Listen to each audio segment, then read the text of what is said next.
Assalamualaikum warahmatullahi wabarakatuh. Nama Mariana, NIM 19121112 dari kelas PAI 5A. Saya di sini akan menjelaskan tentang implementasi kurikulum. Yang pertama yaitu pengertian implementasi kurikulum.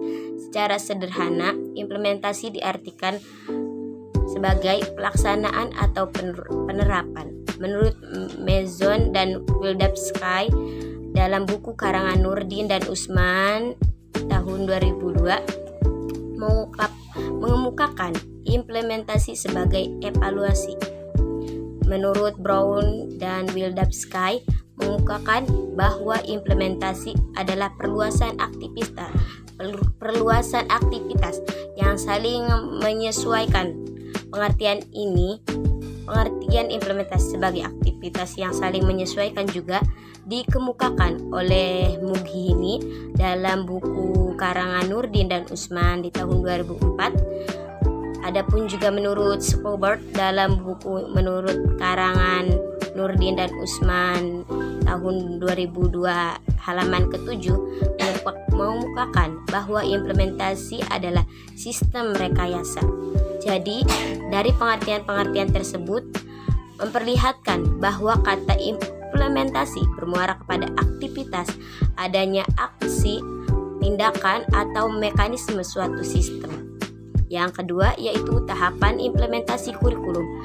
Yang di sini ada 3 tahapan pokok, yaitu yang pertama pengembangan program. Apa sih pengembangan program?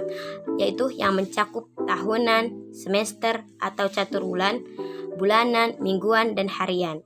Selain itu, ada juga program bimbingan dan konseling atau program remedial. Yang kedua, pelaksanaan pembelajaran pada hakikatnya. Pembelajaran adalah proses interaksi antara peserta didik dengan lingkungannya, sehingga terjadi perubahan perilaku yang lebih baik. Yang ketiga yaitu evaluasi. Proses yang dilaksanakan sepanjang proses pelaksanaan kurikulum caturbulan atau semester serta evaluasi akhir. Bentuk atau sumatif keseluruhan untuk evaluasi pelaksanaan. Yang ketiga itu implementasi kurikulum, sebuah proses pengembangan kurikulum sebagaimana yang dijelaskan oleh Umar Hamlik dalam bukunya Manajemen Pengembangan Kurikulum. Kurikulum merupakan suatu program yang disediakan untuk siswa. Program pendidikan dalam bentuk kegiatan belajar, tujuannya untuk meningkatkan perkembangan dan pertumbuhan siswa yang disesuaikan dengan tujuan pendidik. Pengembangan kurikulum merupakan suatu proses yang menyeluruh sebagai bentuk kebijakan nasional dalam pendidikan yang disesuaikan dengan visi, misi, strategi yang dimiliki dari pendidikan nasional. Yang terakhir yaitu faktor-faktor yang mempengaruhi implementasi kurikulum. Ada 3 faktor. Yang pertama yaitu karakteristik kurikulum yang mencakup ruang lingkup dan bahan ajar, tujuan, fungsi, sifat, dan sebagainya. Yang kedua, implementasi strategi, yaitu strategi yang digunakan dalam implementasi kurikulum seperti diskusi profesi, seminar, penataran lokal, penyediaan buku kurikulum, dan berbagai kegiatan lain yang dapat mendorong penggunaan kurikulum di lapangan.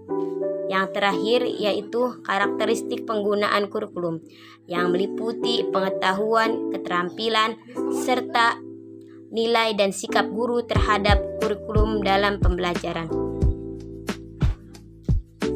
Sedangkan menurut Mars 1980 mengemukakan 3 faktor yang mempengaruhi implementasi kurikulum, yaitu dukungan kepala sekolah, dukungan rekan sejawat guru, dan dukungan internal dalam kelas.